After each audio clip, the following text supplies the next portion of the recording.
Friends, आपका स्वागत है our YouTube channel Nitesh study 3.0 में।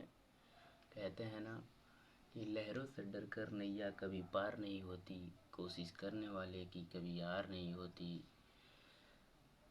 इसके हमने नेक्स्ट वीडियो में कवर कर लिया था।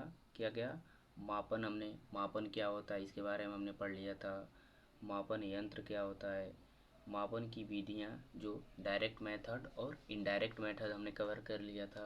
मापन यंत्र के प्रकार mechanical type, electrical type, electronic type. पुनः हमने मापन यंत्र को दो भागों में बांटा गया है, primary instrument and secondary instrument. Calibration क्या होता है इसको भी हमने बताया है। प्रॉफिट ऑफ कैलिब्रेशन, कैलिब्रेशन के जो लाभ होते हैं उसको भी हमने बता दिया। और फिर यदि इन सबको अपने नहीं पढ़ा है तो नेक्स्ट वीडियो में देख लें इसको जाकर। फिर हम अब देखिए क्या पढ़ रहे हैं, जनरल। इसके बाद ये आता है कि general classification of industrial instrument. जो भी हमारे इंडस्ट्रियल इंस्ट्रूमेंट हैं उनको हम किन किन भागों में बांटा जाता है ये पढ़ेंगे। देखिए सामान्यतः इनको दो भागों में बांटा जाता है, सेल्फ ऑपरेटेड और पावर ऑपरेटेड। सेल्फ ऑपरेटेड क्या होता है, सेल्फ ऑपरेटेड में ऐसे यंत्र जिनको चलाने के लिए किसी बाह्य ऊर्जा स्रोत की आवश्यकता पड़ती है, सेल्फ ऑपरेटेड टाइप इंस्ट्रूमेंट कहलाते हैं। जैसे जो भी मान लीजिए हमारा थर्मामीटर है, यदि आपको बुखार हुआ है तो डॉक्टर क्या करते हैं, आपके जीभ के नीचे लगाते हैं। तो इसमें कोई किसी भी बाह्य पावर की आवश्यकता नहीं होती है। इसमें जो भी थर्मामीटर होता है एक्सपेंशन होता है, उसमें क्या होता है, फैलाव होता है, और उसकी रीडिंग को देखकर हम बता देते हैं कि कितना डिग्री बुखार है। इसी को सेल्फ ऑपरेटेड कहते हैं। देखिए जैसे थर्मामीटर में मरकरी के एक्सपेंशन के द्वारा रीडिंग प्राप्त की जाती है। दूसरा आता है पावर ऑपरेटेड। पावर ऑपरेटेड में हम क्या करते हैं, ऐसे यंत्र जिनको ऑपरेट करने के लिए किसी बाह्य एनर्जी स्रोत की आवश्यकता पड़ती है, पावर ऑपरेटेड टाइप इंस्ट्रूमेंट कहलाते हैं। जैसे electrical power system, hydraulic system. इसके बाद नेक्स्ट आता है, देखिए इसके बाद आता है, अभी तक हमने जितने भी इंस्ट्रूमेंट थे उनको कितने भागों में बांटा है इसको देखते हैं। देखिए टाइप ऑफ इंस्ट्रूमेंट, पहले हमने क्या किया, mechanical instrument, electrical instrument, electronic instrument, primary instrument, secondary हमने पढ़ लिया, सेल्फ ऑपरेटेड, और इधर है ये, इधर पावर ऑपरेटेड साइड में है, इधर इसके साइड में एक पावर ऑपरेटेड है जो हमने अभी पढ़ा है। अब देखिए फंक्शन ऑफ इंस्ट्रूमेंट, जो भी हमारे इंस्ट्रूमेंट हैं उनके फंक्शन क्या हैं, कौन कौन से फंक्शन हैं, उनको कितने भागों में बांटा गया है, इसके बारे में हम अध्ययन करेंगे। तो देखिए सामान्यतः जो भी ये फंक्शन ऑफ इंस्ट्रूमेंट हैं, मापन यंत्र के फंक्शन निम्न प्रकार के होते हैं। पहला हमारा क्या हो जाता है, transmitting function, and next recording function, signalling function, registering function, और एक हमारा होता है इंडिकेटिंग फंक्शन।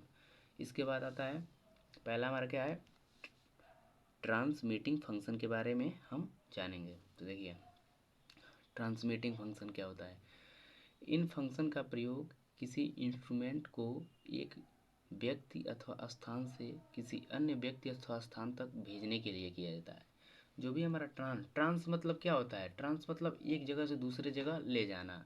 अर्थात इन फंक्शन का प्रयोग किसी भी इंस्ट्रूमेंट को एक व्यक्ति अथवा स्थान से किसी अन्य व्यक्ति अथवा स्थान तक भेजने के लिए किया जाता है, ट्रांसमिटिंग फंक्शन कहलाता है।